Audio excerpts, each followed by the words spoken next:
Well, my wife is usually right. Min fru har oftast rätt. And she thought because it's Father's Day I should share this song. Hon tänkte på grund av att det är ju fars dag idag så skulle jag sjunga den här sången för er. It's a newer song that I've written and we've recorded called Thank You for Fathering Me. Det är en ny sång som jag har skrivit och nyss spelat in som heter Tack Gud för att du är min far. And so just before we open the Bible, I'd like to share the song with you. Så innan vi öppnar upp våra biblar så vill jag dela den här sången med er.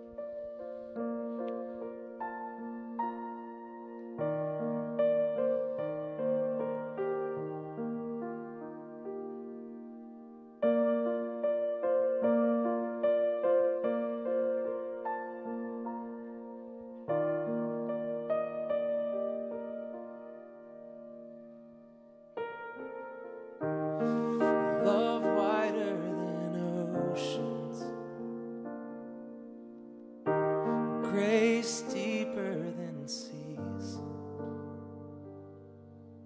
even before my time began, the Father adopted me,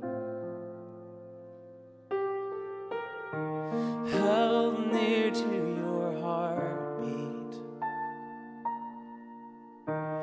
You hear when I call. Even when I can't see your hand, I know I can trust your heart. 'Cause you fathered me before my first breath. You father me into life beyond death. And I know that every moment your grace has been over my life, and I thank you for fathering me.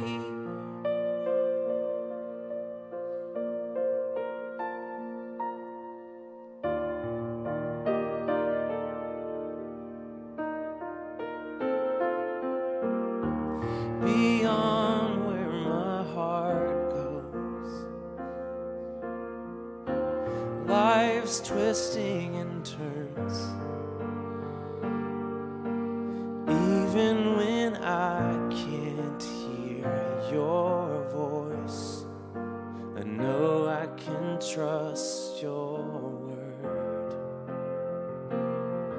'Cause I know I can trust you, Lord.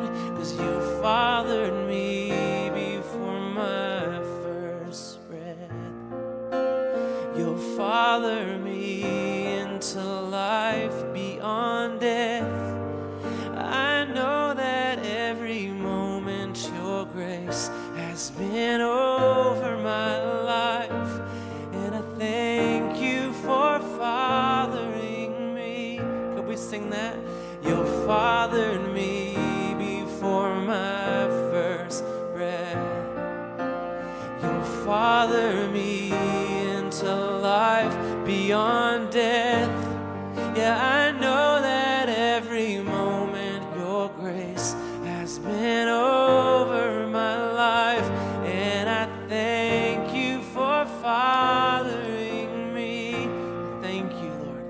Oh, I thank you for fathering me. Here's the bridge.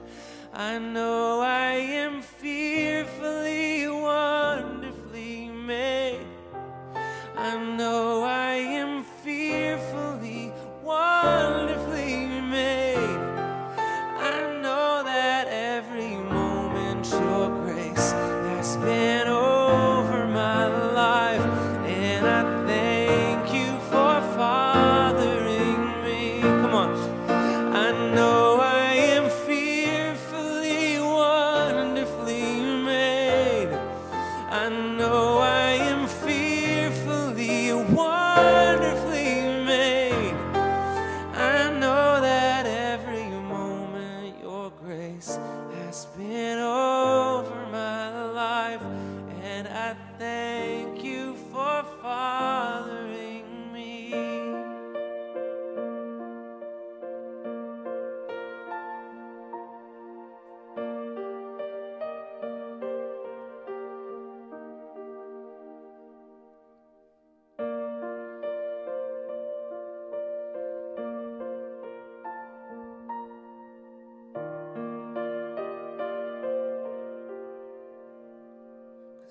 fathered me before my first breath, and you'll father me into life beyond death.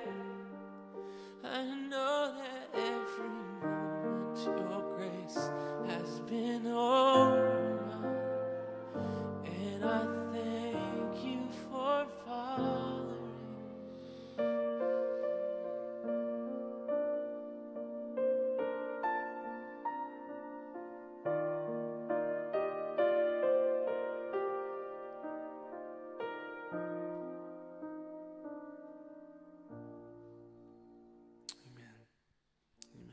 Thank you guys. Amen. Tack. So we just recorded that song in the home of my pastor. Vi har precis spelat in den här sången i vår pastors hem. And he was my spiritual father for Han- 17 years. Han var min andliga far i 13 år. And he died this year. Men så dog han i år. He was about 63 years old, Han var bara 63 år gammal. and his heart just kind of exploded. Och hans hjärta faktiskt exploderade. And it was so special to record that song and to record this album in his living room with his wife and his community. Det var en sån speciell upplevelse att spela in den här sången och hela skivan i hans vardagsrum tillsammans med hans fru och hela gemenskapen. And I'm so grateful for the spiritual fathers in my life. Och jag är så tacksam för de andliga fäder jag har haft i mitt liv. And I'm so prayerful that I could just have half the impact on the next generation as he had on me. Och det är min bön att jag skulle åtminstone bara få halva det inflytande i nästa generation som han har haft i mitt liv. So thank you for letting me share that song. Så tack för att jag fick dela den sången med er. So I want to show you a couple things before we finish our time this weekend. Innan vi avslutar den här helgen så vill jag visa er några saker. And several of you weren't here for our whole weekend journey, so I don't have to bring you up to speed, but I do want to at least introduce myself. Eftersom så många av er inte har varit här den här helgen så vill jag ändå bara göra en kort sammanfattning. My wife and I have been married for 17 years. We have 4 boys. Megan och jag har varit gifta i 17 år, vi har 4 söner. And it looks like our little son has problems, but he's just being funny. Det ser ut som att vi har vår yngste son har lite problem, men han försöker bara vara rolig. But we're so honored to get to spend the weekend with you here. I love this church. I think this is my 3rd or 4th time being here at Kungsporten. Alltså vi är verkligen hedrade att få tillbringa den här helgen med er. Jag tror det är 3:e eller 4:e gången jag är här och jag älskar den här församlingen. And I'm so thankful for Pastor David and Pastor Hans and you guys welcoming us in so graciously. Jag är verkligen tacksam till pastor David och pastor Hans för att ni är så välkomnande. A couple years ago I was walking into the bank near where I live. För några år sedan så gick jag in i banken precis bredvid där vi bor. And right in front of me was the tallest human being I'd ever seen in my life. Precis bredvid mig står den absolut längsta människa jag någonsin har sett i hela mitt liv. I couldn't believe how big this guy was. He had to duck to go into the door. Jag kan inte fatta hur lång han var. Han fick verkligen böja sig ner för att komma in genom dörren. And when I got into the bank, I realized who it was. Och när jag kom in i banken så förstod jag vem det var. It was Shaquille O'Neal. Det var Shaquille O'Neal, en väldigt, väldigt berömd basketbollspelare.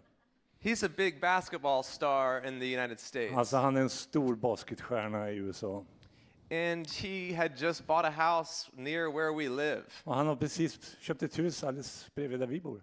And I have no idea why. Och jag har ingen aning varför. We live in a little small town outside of Atlanta, but Shaq came to town. Vi bor i en liten håla utanför Atlanta och Shaq behagade att komma till vår lilla stad. Shaq is 7'1" tall. Shaq är mycket längre än mig, typ över 2 meter, någonting sånt. Ja. In meter. This is a picture of Shaq with Kevin Hart. Det här är en bild av Shaq tillsammans med någon som heter Kevin.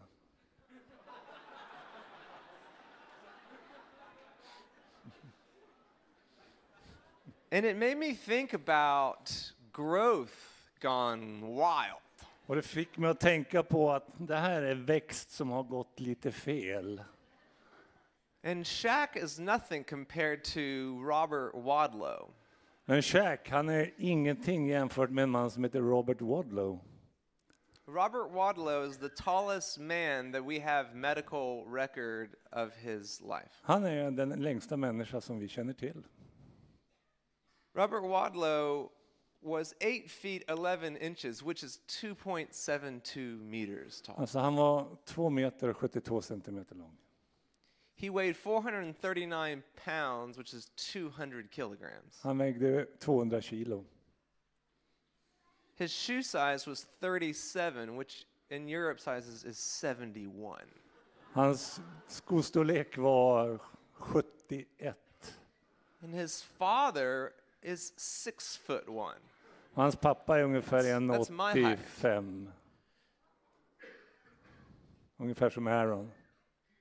Robert Wadlow had something wrong with his body that made it think it needed to keep growing. Det var något fel på hans system som fick kroppen att inte sluta växa.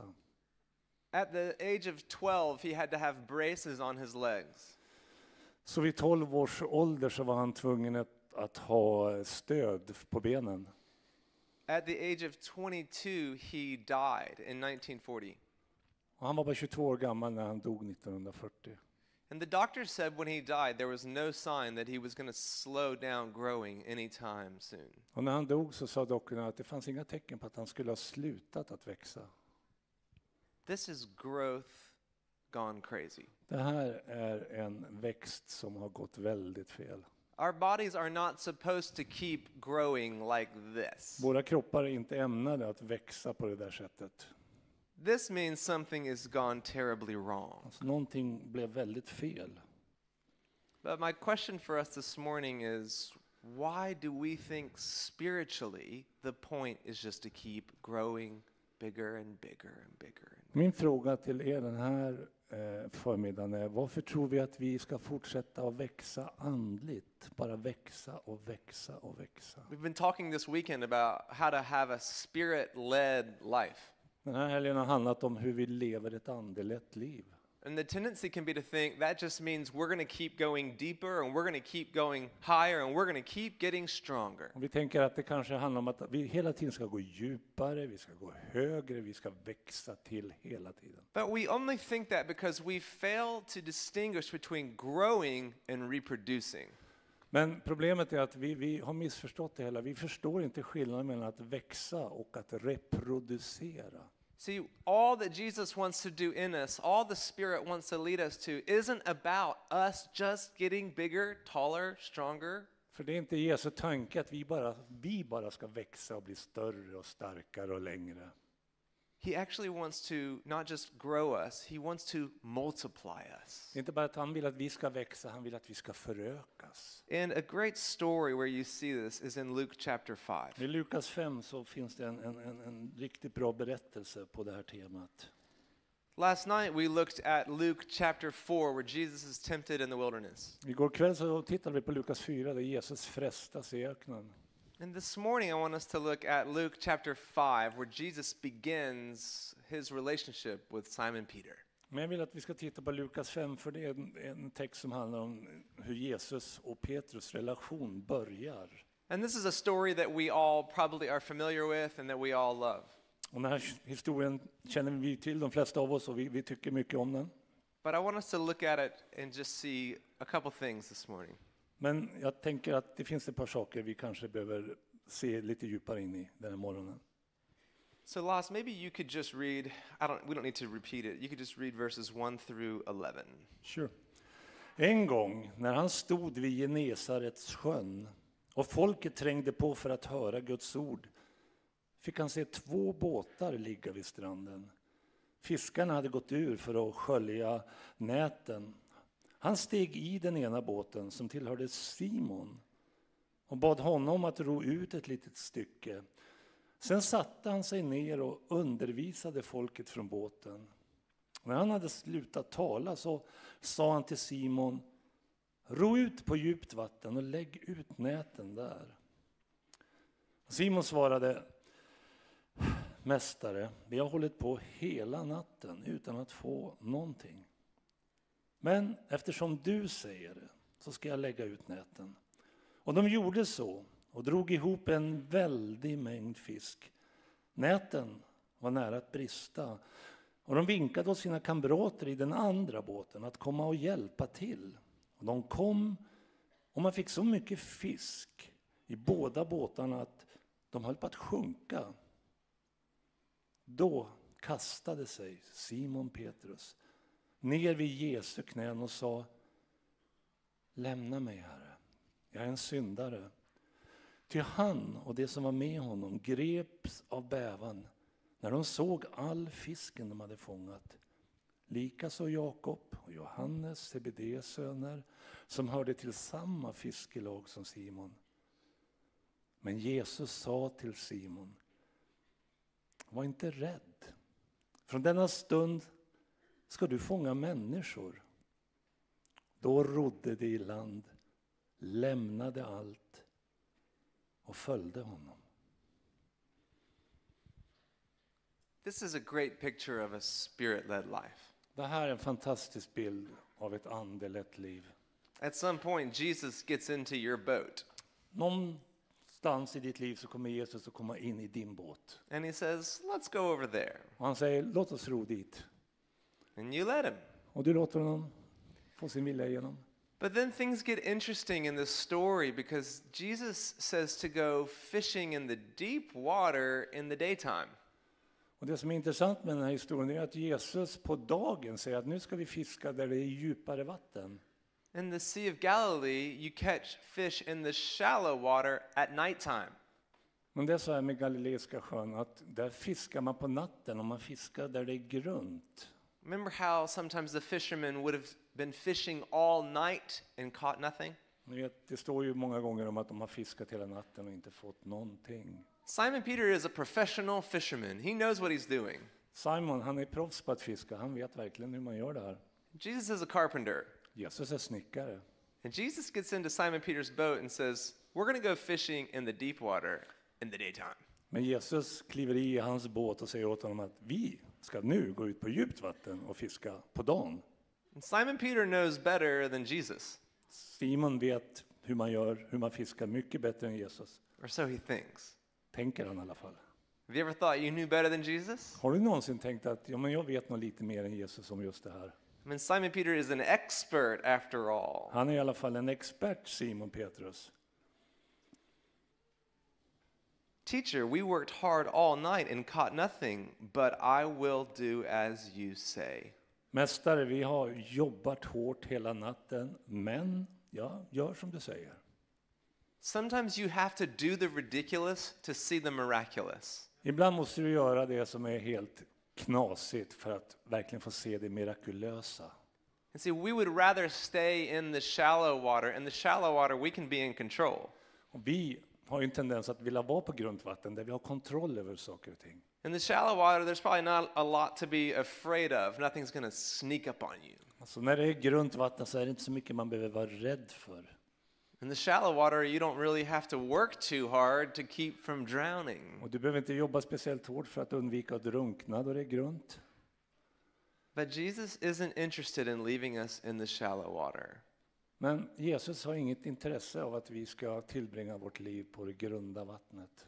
Jesus wants to take us deep. Han vill att vi ska gå djupt. And Simon Peter says, but I will do as you say. Och Petrus han säger, vi ska göra som du säger. I mean, notice that one single act of obedience changes his life. Vet ni att en enda lydnadsakt förändrar hans liv? One single act of obedience actually changes the whole world. Ett enda tillfälle då han lyder förändrar inte bara honom utan hela världen. And so they begin to go into the deeper water. Så de ror ut på djupare vatten. But I want you to notice the point isn't just to go out into the depths. Men poängen ligger inte att vi bara ska ro ut där det är djupare.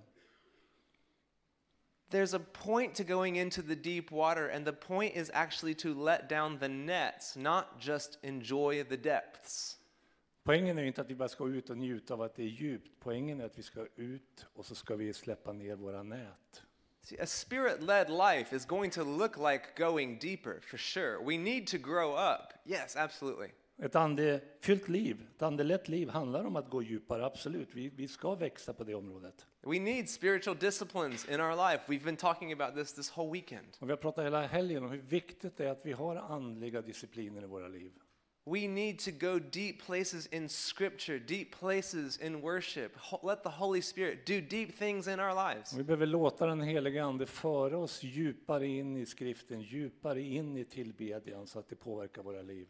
But at some point we have to let down the nets. Men det finns en tillfälle då vi måste släppa ut näten. Well, we bring other people into what God's doing in our lives as well. Och vi tar med andra människor in i det Gud gör i våra liv. And it's not just about us enjoying how deep we are in God. Och det handlar inte om att du och jag verkligen får njuta av hur djupt vi har kommit in i Gud. It's us inviting other people into our life with God. Utan det handlar om att du och jag får bjuda in andra människor in i vårt liv, vår vandring med Herren. And what happens in the story? They let down the nets and they catch so many fish the nets start breaking. Och vi vet ju hur det går. De släpper ut näten och de får så mycket fisk så att näten nästan brister. And the boats start sinking. Faktum, så mycket fisk att båtarna börjar sjunka. Breaking nets, sinking boats. Näten går sönder, båtarna sjunker. And so they call other boats over to help them. Så för att få hjälp så ropar de på dem i den andra båten. So Simon calls his friends, James and John, and these guys come over and help carry some of the load of fish. Och Simon kallar på Johannes och Jakob och de hjälper dem att ta hand om all denna fisk. Have you ever experienced that, where God was doing so much, you had to call some friends over to help you steward it? Har du varit med om sådana tillfällen då Gud gör så mycket i ditt liv att du faktiskt måste få hjälp av andra? I'm sure it's happened even in this church right here. Jag är helt övertygad om att ni har upplevt det i den här församlingen. This isn't a one-man show here, is it? Det här är ingen enmansshow, eller? And God begins doing something and we begin sinking under the weight of it, and so we call family around to say, come, help us. God's on the move. Gud är och färdig och vi måste inbjuda andra människor att hjälpa till. And that's what your boats are. The boats are your family, your friends, your partners in mission. Och bilden på båten här, det är också en bild på din familj, dina vänner i ditt uppdrag. And your nets are your strategies or your systems or your processes for making disciples. Och näten, det är bilder på dina strategier, dina metoder för att verkligen vinna människor. And so you'll notice over and over the disciples are washing their nets or mending their nets. Vi läser hela tiden om att de tvättar sina nät och de lagar sina nät. So many of us are still trying to catch fish and be fishers of men with a fishing pole. Många av oss, vi är upptagna med att försöka fånga eller vinna människor med bara ett vanligt spö. But aren't there a lot of people around where you live who need Jesus in their life? Men om du tittar omkring där du bor, är det inte många runt omkring dig som behöver Jesus i sitt liv? Aren't there a lot of people around Jönköping that could use a breakthrough of the Holy Spirit and the kingdom of God? Är det inte många människor här i Jönköping Huskvarna som behöver ett genombrott av anden i sitt liv? So what are your nets? Men vad är dina nät? What's your plan? Vad är din plan? Dallas Willard said every church basically just needs to ask two questions. Dallas Willard, han sa att varje församling behöver egentligen bara ställa två frågor. What's your plan for making disciples? Vad har du för plan för att fostra lärjungar? And is it working? Fråga nummer 2, funkar det? What's your plan? Is it working? Vad har du för plan? Fungerar planen? What about in your own life? What's your plan for inviting people into your life with God? Titta på ditt eget liv. Vad är din plan, medvetna plan för att inbjuda människor i ditt liv? Do you even have a plan? Har du överhuvudtaget en plan? What's amazing is that the soccer team down the street probably has a better plan to make soccer players than we have to make disciples of Jesus. Det är inte otroligt att fotbollslaget här på orten har en bättre plan på att bli ett bra fotbollslag än vad vi som kyrka har på att vinna människor och göra lärjungar. But don't we have something worth giving our lives to besides just scoring goals on a field? Men vi har ju någonting som är värt att ge våra liv för istället för liksom att bara göra mål. We do have something worth it, but we think that the point is just for us to keep growing bigger and bigger and bigger. Vi har verkligen någonting som är värt allt, men vi missförstår och tror att det handlar om att vi personligen ska växa och bli större och starkare. At some point in our lives, we actually physically stop growing and begin reproducing. Någonstans så slutar vi ju att växa och det är då det är läge att vi börjar reproducera. So how do we miss this spiritually? Hur kommer det sig att vi inte förstår det här då det gäller det andliga? When a married couple has been trying to have children for years and they cannot, there is something very wrong and very sad about that. När ett gift par länge har försökt få barn och det inte fungerar så är det dels någonting som är fel, men det är också någonting väldigt sorgligt. Some of our dear friends we are praying for right now. They've been fighting infertility for years. We're praying that God would do miracles. We were laying hands this week on her, praying, God, do something this week right now. Till och med den här veckan så har vi nära vänner som kämpar med att få barn och vi verkligen ber att det ska ske. And a lot of people struggle with infertility. Och det är många människor som kämpar det här med att inte kunna reproducera, få barn. We've seen so many miracles in the last 15 years though, where God has broken through and opened up barren wombs. Och vi har sett så många mirakel de sista 15 åren då Gud har verkligen gjort så att livmodern har gjort det den ska göra. So we have faith to believe God is going to do it again. Och vi har tro för att Gud kommer att göra det här igen. But what is so heartbreaking in the natural realm is so ordinary in the spiritual realm. Men det som är liksom hjärtekrossande i det naturliga, det är så vanligt i det andliga. Det är så självklart i det andliga. It breaks our heart when a couple can't have children, they can't have babies. It breaks our heart, but we're not even surprised when someone doesn't make disciples. Alltså när någon runt omkring oss inte kan få barn så lider vi mer om. Men när någon inte producerar andliga lärjungar så vi bryr oss inte, tänker inte på det.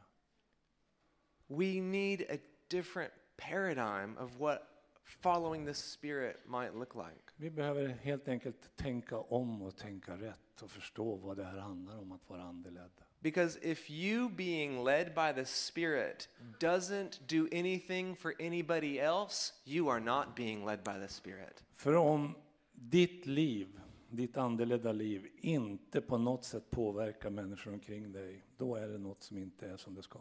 Think about it like this. If God answered every one of your prayers, whose life would be impacted besides yours? Och nu ställer frågan, om Gud skulle svara på varje bön jag ber, finns det några liv runt omkring som också skulle påverkas? A Spirit-led life is going to be an others-oriented life. Ett andelett liv tänker alltid på andra. Because we're not supposed to just keep growing and growing. För vi är inte ämnade att bara växa och växa själva. The first command in the Bible is echoed by Jesus at the Great Commission, and it's this: be fruitful, multiply. Ni vet att första Mosebokens budskap om att föröka er, det ekar genom Jesu liv i missionsbefallningen. Var fruktsamma, föröka er. One of the things that you'll hear sometimes is that life is not a sprint, it's a marathon. Vad vi hör ibland är att livet är inte en kort sprint utan det är ett maratonlopp. And that's fine. You know, we want to be wise. We don't want to burn ourselves out. We don't want to fry ourselves. We need to be sustainably healthy. Och vi behöver verkligen lära oss att vara uthålligt hälsosamma och inte bara bränna ut oss. But what I've been trying to say all morning is that life is not a marathon. Men jag tror att mitt budskap den här morgonen det handlar om att livet är inte ett maraton. It's a relay. Det är ett häcklopp. Eller? Va? Ja, men ett häckstafettlopp. Ja. And in a stafette, It's a relay. in a relay, it doesn't matter how fast you run if you drop the baton. Då det gäller stafett så spelar det ingen roll hur fort du springer om du tappar själva stafettpinnen. The whole thing is over if you drop the baton. Och tappar du den, då är loppet kört.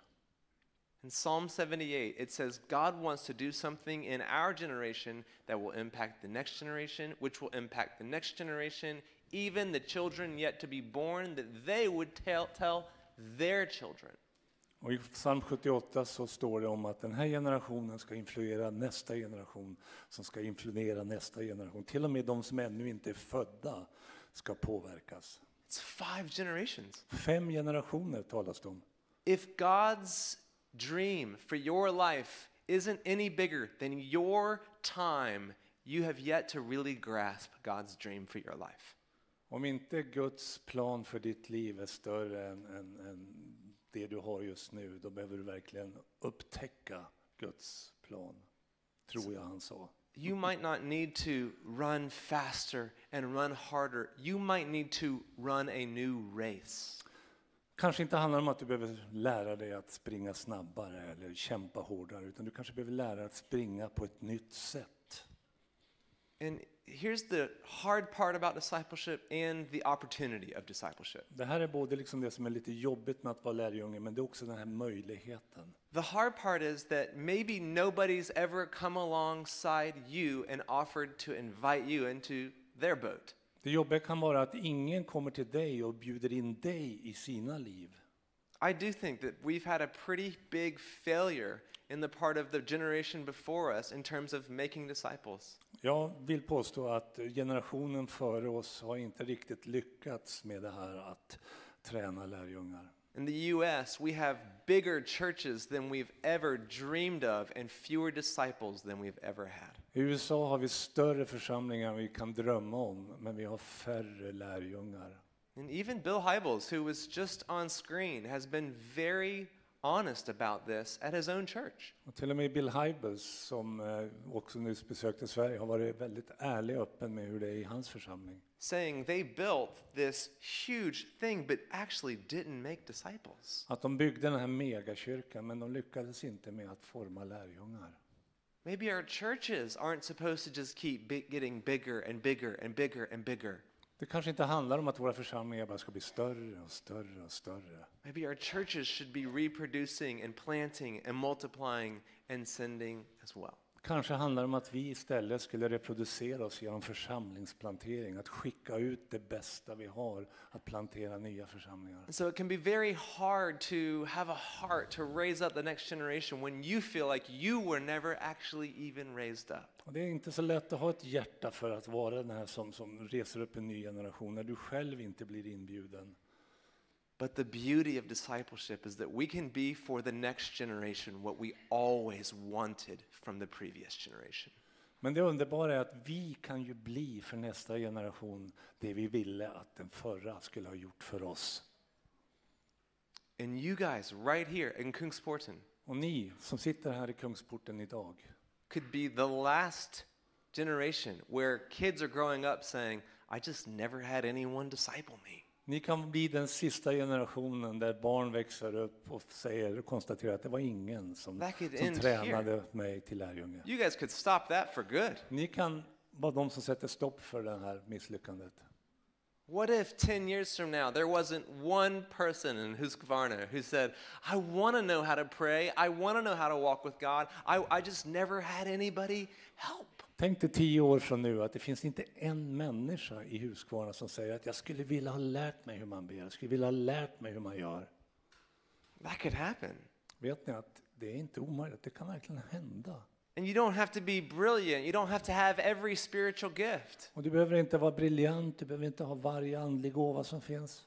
You just need to be intentional. Du behöver bara vara medveten på vad du gör. You need to be hospitable. Du behöver vara alltså, generös och bjuda in människor.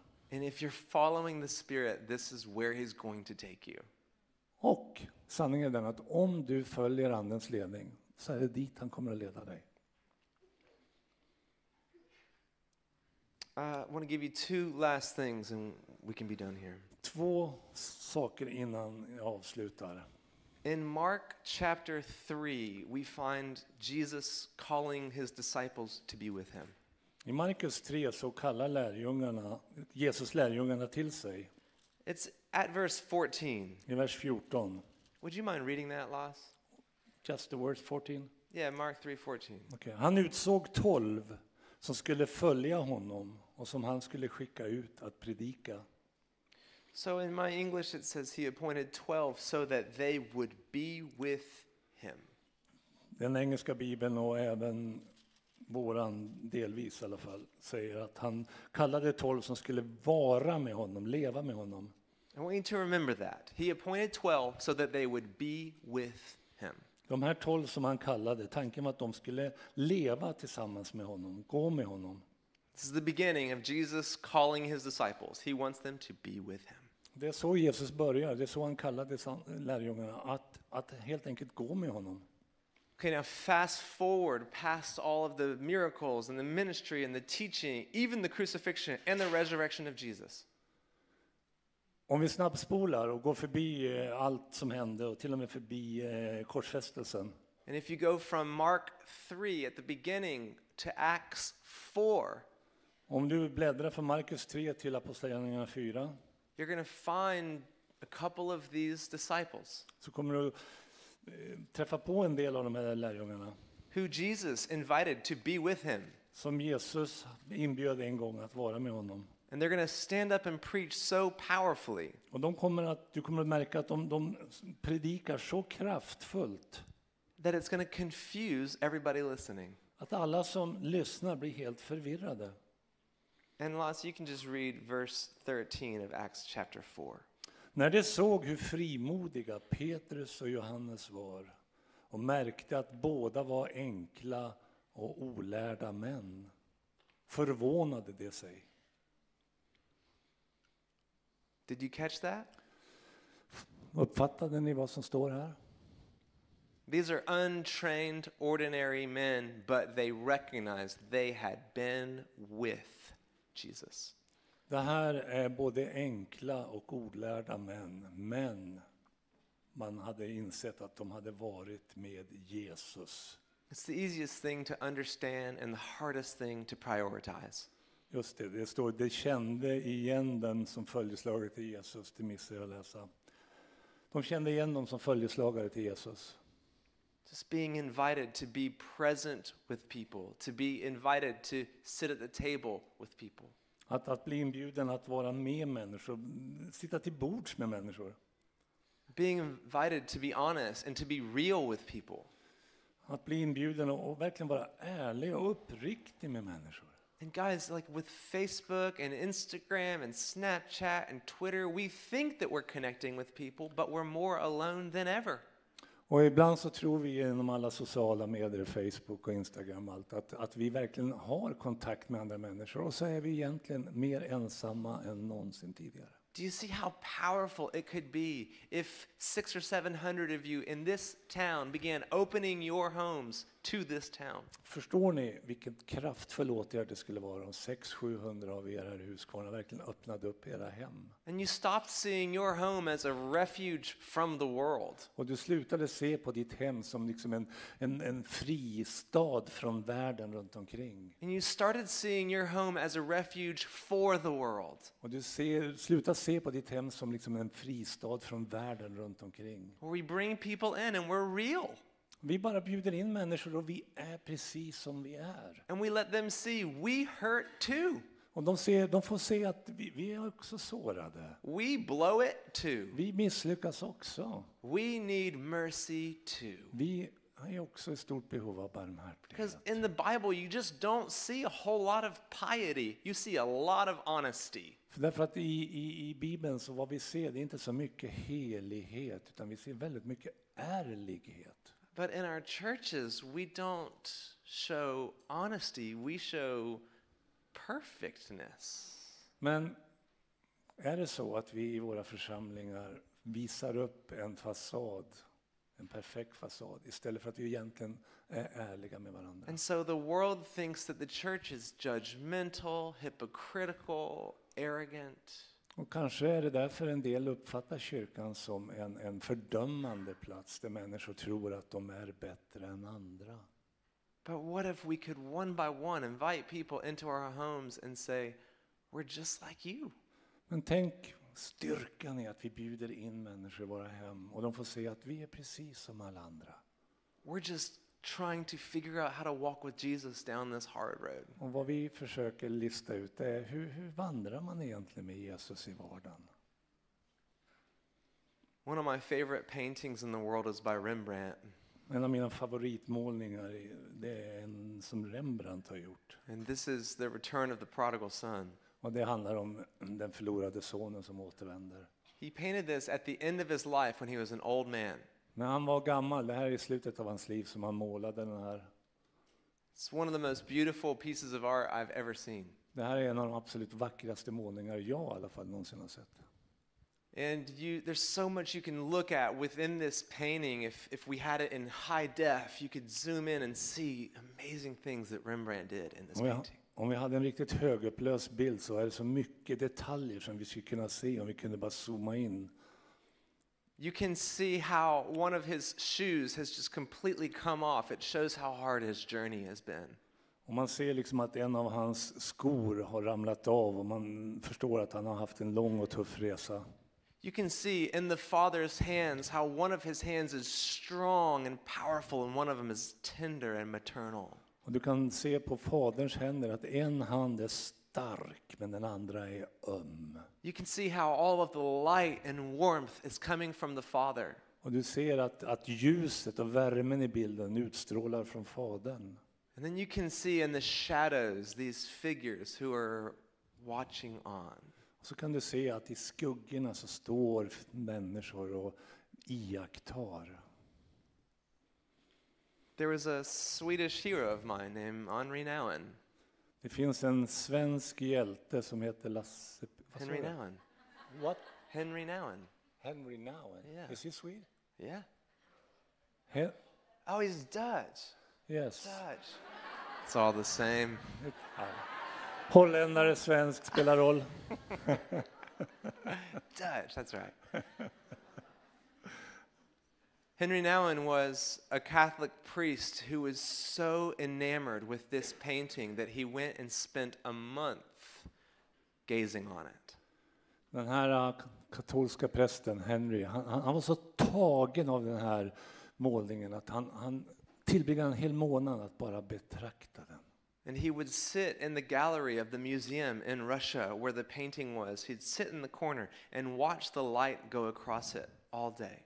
Och han satt där på museet som fanns i Ryssland hela dagen, så såg han hur ljuset rörde sig över målningen.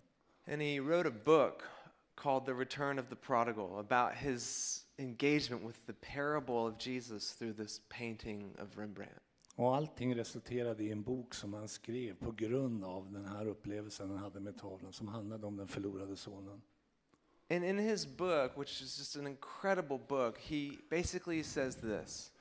Det är en fantastisk bok med ett budskap som säger: He says, though I am both the younger son and the elder son. Han säger, även fast jag är både den yngre sonen och den äldre sonen, I am not to remain them. så är inte tanken är inte att jag ska förbli där. I am to become the father. Tanken är att jag ska bli en fader. See, you think about the prodigal son story and you identify, maybe you're the prodigal or maybe you're the perfect one. När du hör berättelsen om den förlorade sonen så är det lätt att identifiera sig med just den förlorade eller den hemmavarande sonen. And we keep turning the parable into, which son are you? Ofta så gör vi handlingen till att försöka förstå vilken av sönerna vi är.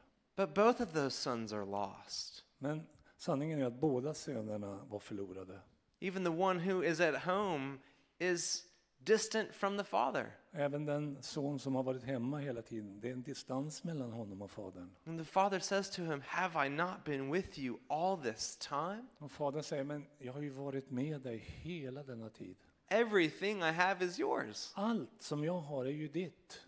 So whether you're the prodigal or whether you're the Pharisee, it's all the same. Det spelar ingen roll om du är den förlorade sonen eller om du är den äldre sonen. But it's not the point. The point is to become the father. Men det är inte det som är det viktiga. Det viktiga handlar om att du och jag ska kunna bli fadern i berättelsen. Not just to return to the father, but to become like the father. Inte bara att återvända till fadern, men att bli som fadern.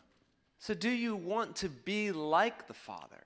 Vill du verkligen bli som fadern? Not just be the one who is forgiven, but the one who forgives. Inte bara vara den som är förlåten, men den som förlåter. Not just the one who is welcomed home, but the one who welcomes others home. Inte bara den som blir välkomnad, utan den som välkomnar andra hem. Not just the one who receives compassion, but the one who extends compassion. Inte bara den som får ta emot barmhärtighet, men den som verkligen ger och uttrycker barmhärtighet. Ultimately, he says the return to the Father is the challenge to become the Father. Och Henry Noven säger att liksom själva utmaningen är att den som återvänder till Fadern, att bli som Fadern. I want to leave you with that image because my prayer for you all isn't just that you grow taller and stronger and mightier. I want that. Jag vill verkligen lämna er med den här bilden, att ni bär den med er, för att det handlar inte om att ni ska bara växa och bli större och längre. But my prayer is that as you experience the abundant life of Jesus, that it would overflow and you would have to give it away. Utan min bön för er är att ni ska få uppleva ett liv så överflödande att ni inte kan något annat än att ge det vidare. Not just randomly, not haphazardly or even accidentally. Inte bara liksom slumpvis eller av en ren händelse, utan verkligen medvetet leva så. If I parented my boys randomly, haphazardly, accidentally, things would not go very beautifully. Om jag skulle uppfostra mina böner enligt de principerna lite hipp som happ, då skulle det inte sluta bra. We're going to need a lot of grace from God in this. Sanningen är att vi behöver mycket av Guds nåd i det här.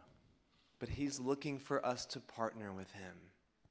Men det är ju så att Gud ser på oss och väntar och längtar efter att vi ska verkligen bli partners med honom.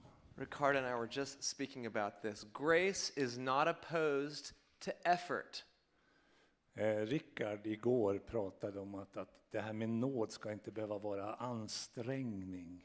Grace is opposed to earning. Utan att det är någonting som vi får. Nåd står inte i motsats till ansträngning. Var det så du sa, Rickard? Ja, ni stod och pratade om det. De pratade om det. Men jag var ju inte med, så jag vet ju inte vad de sa. You good? Yeah, I'm good. I'm good. You need to drink water or something? No.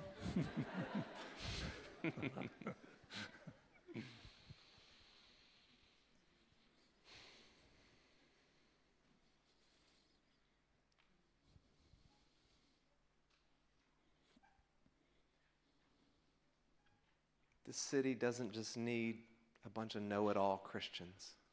Den här staden behöver inte kristna som vet allt. It needs spiritual mothers and fathers. Den Huskvarna behöver andliga fäder och andliga mödrar. And maybe you're young and you're saying, I'm not a mother, I'm not a father. Du kanske är ung och känner, men jag är väl ingen far. The best way to begin practicing to be a great mother or father one day. Det bästa sättet att verkligen börja träna på att bli en bra mamma eller pappa, is to be a great brother or sister today. det är att vara en bra bror eller bra syster idag. A.W. Tozer said, church is what happens when we turn our chairs towards one another. Tozer, en amerikansk teolog, han sa att kyrkan, att det händer när vi verkligen vänder oss till varandra. So who can you love? Vem kan du älska? Who can you invite? Vem kan du bjuda in?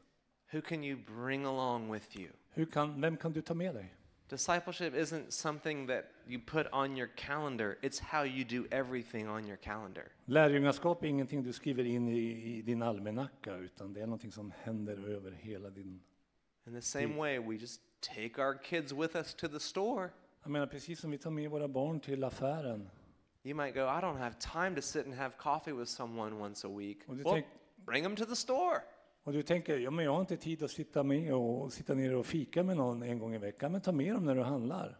You might be thinking, I have to cook dinner, I have to do laundry, I don't have time to meet with someone. Du tänker, jag har ju tvätten att tänka på, jag ska fixa middag, jag har inte tid. Invite them in to cook dinner with you and do laundry with you. Bjud in dem så kan de ju laga mat åt dig och göra din tvätt. Don't do laundry for you. Nej, det är inte... I know you. Sorry.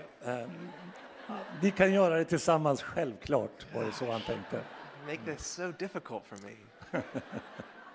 Sorry. Look, for 10 years, like Megan said this morning, we've been inviting people into our home.